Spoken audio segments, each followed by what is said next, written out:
ಯಾವಾಗ ಬಂದರೂ ಕೂಡ ಜೆ ಬಿ ಪಾರ್ಕ್ ಇಷ್ಟೇ ತುಂಬಿರುತ್ತೆ. ನಿಜವಾಗ ಅದು ನೋಡೋಕ್ಕೆ ಖುಷಿ ಆಗುತ್ತೆ. ಯಾವಾಗಿದ್ರು ಹಿಂಗೆ ಇರ್ತಾರೆ ಕ್ರೌಡು. ಸ್ವಲ್ಪ ಆಫ್ ಮಾಡ್ತೀರಾ ಇದು?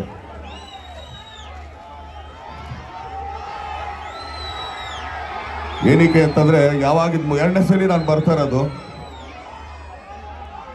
ಇಲ್ಲೇ. ಆ್ಯಕ್ಚುಲಿ ನಮ್ಮ ಕುರುಕ್ಷೇತ್ರದ 100 ದಿನದ ಒಂದು ಅವಾರ್ಡ್ ಕೂಡ ತೊಗೊಂಡಿದ್ದು. ಶೀಲ್ಡ್ಗಳು ನಮ್ಗೆ ಏನು ಅನಿಸ್ತು, 1 ನಿಮಿಷ ರಚನಾ ನೀನು ಕಿರ್ಚಿದಾದ್ರೆ ಮಾತಾಡೋಕ್ಕಾಗಲ್ಲ ತಂದೆ, ತಡೆಯೋ ತಂದೆ.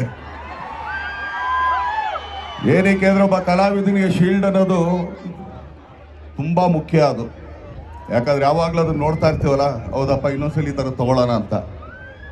ಆದರೆ ಇವತ್ತು ಒಂದೇ ಹೇಳ್ತೀನಿ,